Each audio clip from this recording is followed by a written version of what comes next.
Morning student. Now we are beginning with our third video of accountancy.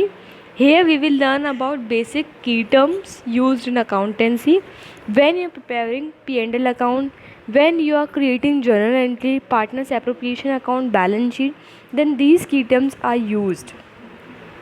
So we had to discuss these. First is entity. Entity means your brand name, your company name. ठीक है, by which you can run your company or by which through which we can identify that this is your company, this is your brand name. Suppose I can identify you with your name only. So in the business we can identify business with the business name only. Okay, the example is Hire Jewelers, RR Jewelers, ठीक है, super बाज़ार और TISCO company, Tata and steel company. Then these are the brand names or these are the entity through which we can identify that this is the name of the business or company.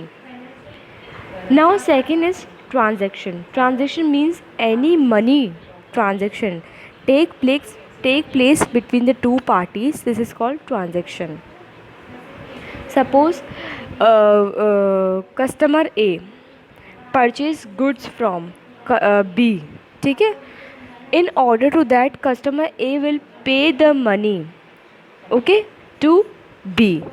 तो उसमें क्या होगा, party A ने product purchase किया है B से और उसके बिहाफ पे जो पार्टी A है वो मनी दे रही है किसको, B को. जैसे आप किसी शॉप पे जाते हो, कोई प्रोडक्ट परचेज़ करते हो, उसके बिहाफ पे आप मनी क्या करते हो, पे करते हो.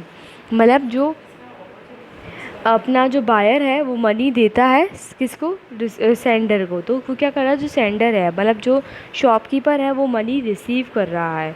ठीक है, भले आपने क्रेडिट में परचेज़ किया है मतलब उधार में परचेज़ किया है या भले आप उसके बदले कैश ट्रांजैक्शन कर रहे हो, तो both credit transaction and cash transaction are recorded in the accountancy.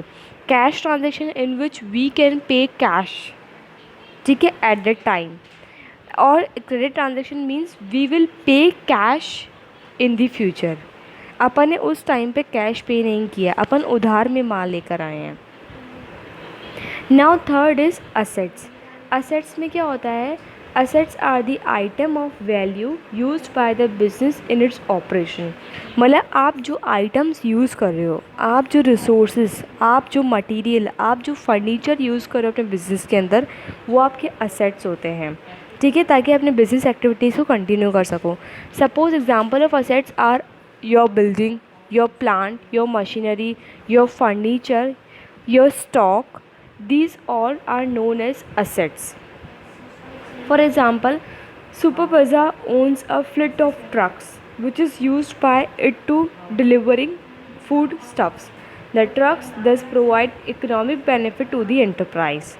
Okay, then assets have an economic value. Most important thing, that assets have an economic value. Suppose I have purchased a property or I have purchased a building.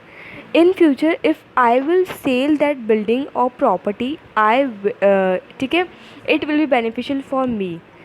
That means मुझे, मैं उस building को, उस property को बेचूंगी तो मुझे उसके behalf पे कुछ ना कुछ कैश ज़रूर मिलेगा, कुछ ना कुछ मनी, कुछ ना कुछ बेनिफिट ज़रूर होगा. So your assets have a economic value. Okay, now assets are broadly classified into non-current assets, which means fixed assets or current assets. Fixed assets means जो थ्रू आउट द बिजनेस आपके same रहते हैं, मतलब long life assets जो होते हैं. Long life assets जैसे machinery आप परचेज़ कर रहे हो, तो अपन फ्रीक्वेंटली मशीनरी परचेज़ नहीं करते हैं, हर साल हर 2 साल में मशीनरी चेंज नहीं करते हैं. अपन 5-10 साल तक मशीनरी को चलाते हैं, तो फिक्स्ड असेट्स कहलाते हैं. Fixed assets are those which are used for life time और लॉन्ग लाइफ जिनकी होती है, वो अपन होते हैं फिक्स्ड असेट. जैसे मशीनरी, आपके बिल्डिंग. ठीक है, अब we are talking about current assets. Current assets मतलब जो अपन फ्रीक्वेंटली यूज़ करते हैं. ठीक है, अपन को हर 2 दिन में, हर 3 दिन में अपन को चेंज करने पड़ते हैं. जैसे आपको कैश चाहिए होता है न्यू इक्विपमेंट ख़रीदने के लिए, या कंपनी के लिए एम्प्लॉयज़ को हायर करने के लिए आपको शॉर्ट टर्म लोन चाहिए होता है, ठीक है। आपको इन्वेंट्रीज़ मतलब स्टॉक चाहिए होता है ताकि आपने फिनिश गुड्स को प्रोड्यूस कर सको। Then these are known as current assets. So basically difference between current assets and non-current assets is that current assets have short life. That means they are used for short term only. Okay अपन को cash चाहिए होता है आए दिन ताकि अपन अपनी business activities को कंटिन्यू कर सकें, अपन अपने एम्प्लॉयज़ को, अपने वर्कर्स को सैलरी पे कर सकें, वेजेस पे कर सकें, अपन रॉ मटेरियल परचेज़ कर सकें ताकि अपन फिनिश गुड्स को प्रोड्यूस कर सकें। मशीनरी में कोई ख़राबी हो गई, ठीक है, उसको रिपेयर कराना है तो अपन को कैश चाहिए, तो उसके लिए भी यही सब चीज़ें अपनी होती है current assets. Now non current assets which is fix asset, जो कि जिसका लॉन्ग टर्म तक चलती है। आपने कोई मशीनरी परचेज़ की, अपन आए दिन बिजनेस में मशीनरी चेंज नहीं करते हैं, अपन सालों साल तक या पूरे लाइफ टाइम तक सेम मशीनरी को यूज़ करते हैं और उसमें कुछ अपडेशन करते रहते हैं।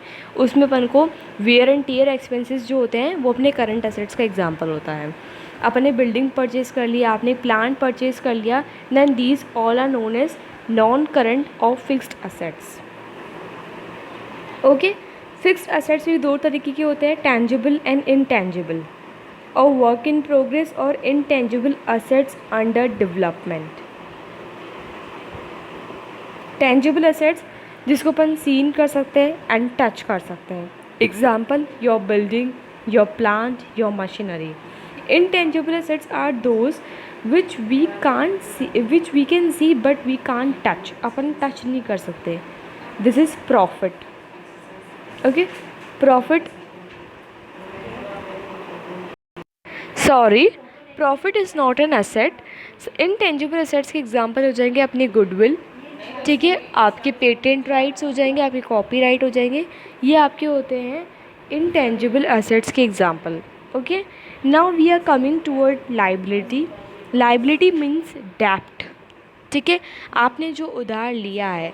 If a business have taken liability from some institute or some other enterprise or some other business, this is called liability. If you borrow something from any bank, from any institution or from any enterprise, this is called liability which is used to pay in the future. ठीक है, आपने जो भी बोरो किया है, ठीक है, आपने अपने क्रेडिटर से जो भी बोरो किया है तो वो आपकी लाइबिलिटी कहलाती है। आपने जो भी उधार लिया है, अपन सपोज़ कोई गुड्स परचेज़ करके लाते हैं, है ना, उधार में, तो अपनी लाइबिलिटी कहलाती है क्योंकि अपन को उसके पैसे फ्यूचर में देने पड़ते हैं। They represent creditors claim on firms assets, मतलब अपन को अपने क्रेडिटर्स को क्लेम करना है जिनसे अपन उधार लेते हैं, लाइबिलिटी लेते हैं, उनको क्रेडिटर्स कहते हैं। Okay, both small and big business find it necessary to borrow money at one time or the other, ठीक है, without borrowing money we can't run the business. Okay, in some situation we have to borrow money from the financial institution or from another business enterprise or from the bank also. So the bank, financial institution and other enterprise is called creditors from which we have borrow money. Superbazaar, for example, purchase goods for 10,000 on credit for a month from East Food Products, तो Fast Food Product, on March 25, 2005. So Fast Food Product is a creditor जिसको अपन को in future में money देना है। किसको देना है? Super बाज़ार को। 10,000 का उसने माल ख़रीदा है, ठीक है, परचेज़ किया है फास्ट फूड प्रोडक्ट से, 1 महीने के अंदर उसको वापस को मनी देना है, ठीक है। तो these are called liabilities. And liabilities कहाँ पे शो होती है? जो अपने क्रेडिटर्स होते हैं वो बैलेंस शीट की लाइबिलिटी साइड पे शो होते हैं।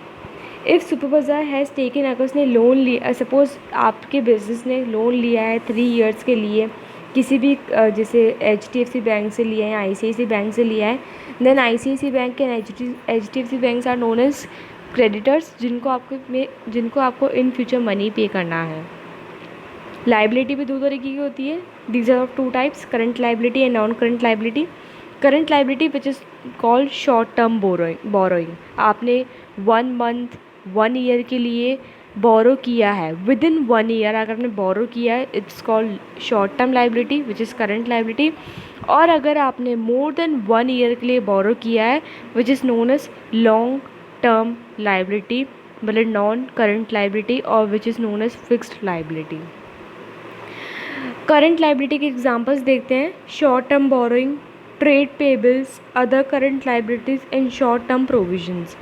लॉन्ग टर्म लाइबिलिटी के एग्जांपल देखते हैं, long term borrowing, deferred tax liability, other long term liabilities, long term provisions. Now we are coming to our next key point, that is capital. ठीक है, capital is used to start the business. Okay, when the investor is thinking about the start of the business, then they have to pay capital in the contribution so that they can start the business, they can run the business activities, or they can produce the final product. So capital are the amount invested by the owner in the firm is known as capital. It may be brought in the form of cash or assets by the owner for the business entity. Capital is an obligation and a claim on the assets of the business. It is therefore shown as capital on the liability side on the balance sheet. So capital क्या होता है, एक obligation होता है, मतलब कोई investor या कोई ओनर अगर बिज़नेस के अंदर पैसा इन्वेस्ट कर रहा है तो किसी पर्पस के कारण के लिए कर रहा है, वो ये सोच के कर रहा है कि उसको इन फ्यूचर उसको इंटरेस्ट मिलेगा। उसने कैपिटल इन्वेस्ट की है, मनी इन्वेस्ट किया है बिज़नेस के अंदर, तो उसको इन फ्यूचर क्या मिलेगा, इंटरेस्ट मिलेगा इस मनी के ऊपर। ठीक है, तो ये क्या होता है, ऑब्लिगेशन होता है। अगर आपके बिज़नेस में किसी ने पैसा इन्वेस्ट किया है तो आपको इन फ्यूचर में उसको इंटरेस्ट देना पड़ेगा, उसका मनी भी वापस बैक करना पड़ेगा। तो एक ऑब्लिगेशन एक तरीके से लाइबिलिटी होती है जिसको अपन बैलेंस शीट में लाइबिलिटी साइड पे शो करते हैं। ये अपना असेट्स नहीं होता है क्योंकि इनको अपन को इन फ्यूचर पे करना पड़ता है अपने इन्वेस्टर्स को, इसलिए ये लाइबिलिटी साइड पे शो होते हैं। अब ज़रूरी नहीं है आप कैपिटल जो लेकर आ रहे हो वो कैश फॉर्म में हो। We can broad capital in the assets form also because assets have the economic value. अब आता sales. Sales means total goods that you have sold is known as sales. Not only goods but also services you have provided to your customer is known as sales. This from sales we can generate revenue. Okay, which means I have जैसे मैंने कोई product है उसको produce किया, उसको manufacture किया, ठीक है, 25,000 के अंदर, मैं उसको सोल्ड कर रही हूँ 35,000 के अंदर। ओके, तो ये क्या हो गया, सेल्स हो गया। अब मैंने 25,000 में इसको प्रोड्यूस किया, मैंने मैन्युफैक्चर किया, और मैंने 35,000 में इसको सेल किया, तो इसके बीच का जो प्रॉफिट है 10,000, ये मेरा रेवेन्यू हो गया। तो सेल्स से अपन का रेवेन्यू जनरेट होता है, मतलब अपनी इनकम जनरेट होती है। अपन लीस्ट अमाउंट में प्रोडक्ट को परचेज़ करते हैं और प्रोड्यूस करते हैं और मैन्युफैक्चर करते हैं और इसको हायर अमाउंट में सेल करते हैं, इसलिए अपन इसको सेल्स बोलते हैं। और sales can generate revenue, that is income, और that we can profit.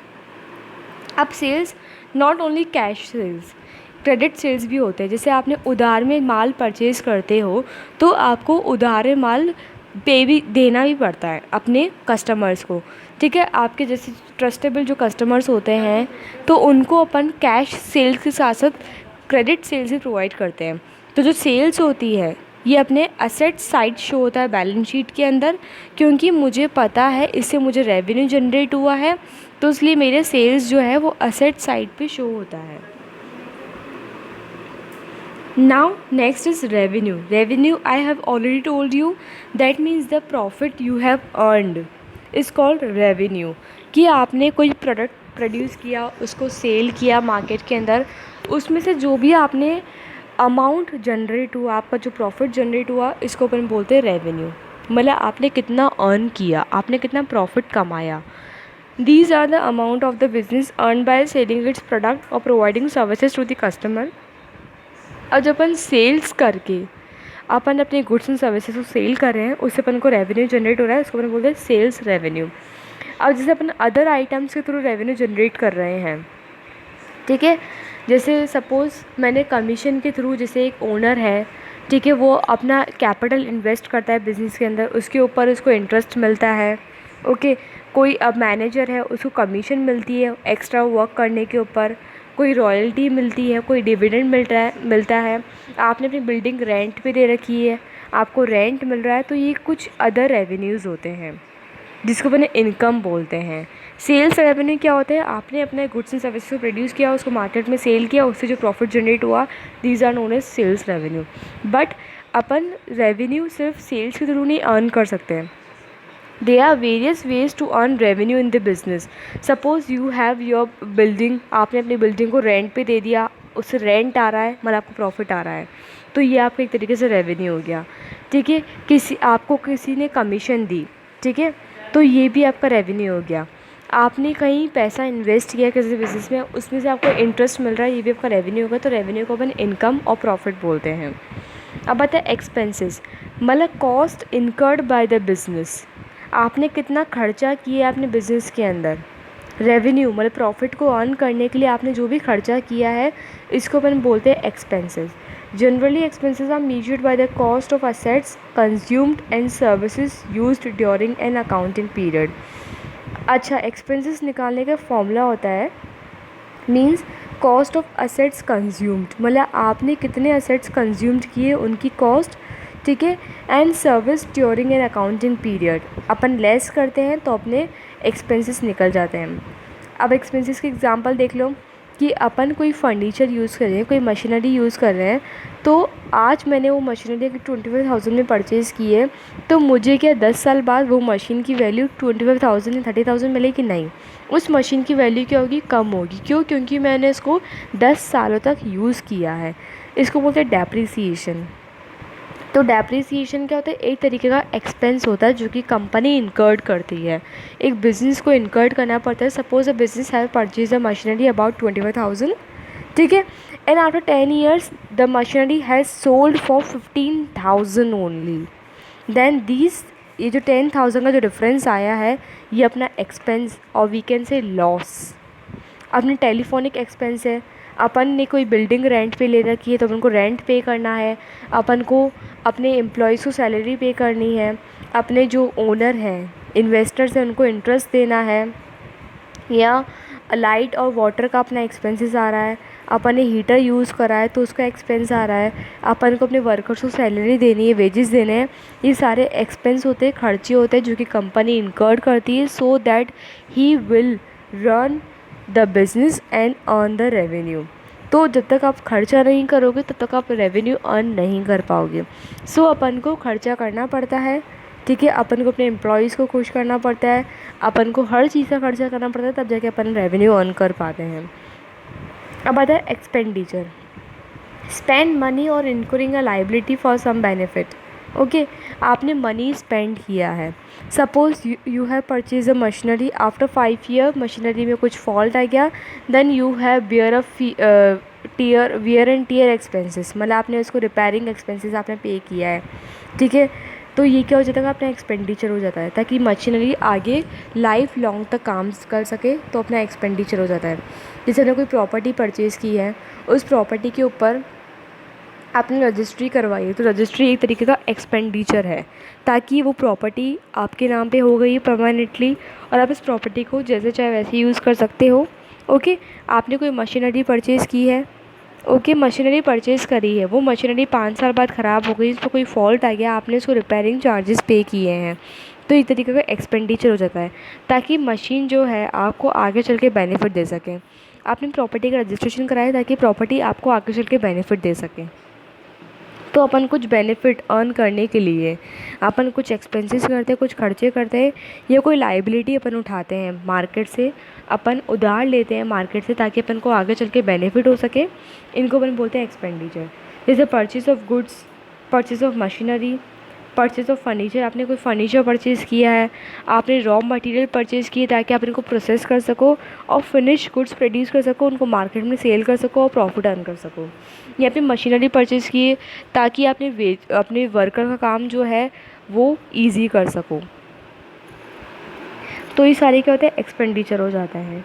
If the benefit of the expenditure is exhausted with in 1 year, कि बेनिफिट जो होता है एक्सपेंडिचर का वो 1 साल बाद एग्जॉस्ट हो जाता है। मतलब जब आप इन मशीनरी इन फर्नीचर को बेचोगे तो आप लॉस में ही जाओगे, ठीक है। तभी तो अपने मशीनरी अपन जब बेचते हैं 5 साल या 10 साल बाद, तो अपन को उतना अमाउंट नहीं मिलता जितने में अपन ने उसको परचेज़ किया था। तो इसलिए इसका जो अमाउंट होता है विद इन 1 ईयर एग्जॉस्ट हो जाता है। इट इज़ ट्रीटेड एक्सपेंसेस, तो उसके बाद अपना खर्चा चालू हो जाता है। जैसे मशीनरी में कोई फॉल्ट आई या कोई ख़राबी हो गई, या फर्नीचर कहीं से टूट गया, कहीं से रिपेयर कराना है, तो ये रिपेयरिंग का खर्चा ये अपना एक्सपेंडिचर कहलाता है, ये अपने एक्सपेंसेस होते हैं। On the other hand the benefit of the expenditure last is for more than a year. इसमें क्या होता है कि आपका जो एक्सपेंडिचर का बेनिफिट है वो 1 साल से ज़्यादा आपको मिलता है। एक्सपेंडिचर मतलब आपने बड़ा अमाउंट इन्वेस्ट किया अपने बिज़नेस के अंदर। कुछ सपोज़ आपने कोई 25 या 50,000 की मशीनरी परचेज़ की है, या आपने कंप्यूटर्स अपने इंस्टॉल करवाए, कंप्यूटर सिस्टम इंस्टॉल करवाया, आपने सर्वर इंस्टॉल करवाया है अपने बिज़नेस के अंदर, या आपने कोई फर्नीचर परचेज़ किया है। तो फर्नीचर, ये मशीनरी, ये आपको लॉन्ग टर्म तक बेनिफिट देते हैं आपको बिज़नेस के अंदर।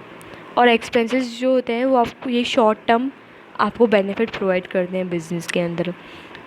अब देखो, एक्सपेंडिचर और एक्सपेंसेस के बीच में हमेशा डिफरेंशिएट आता है।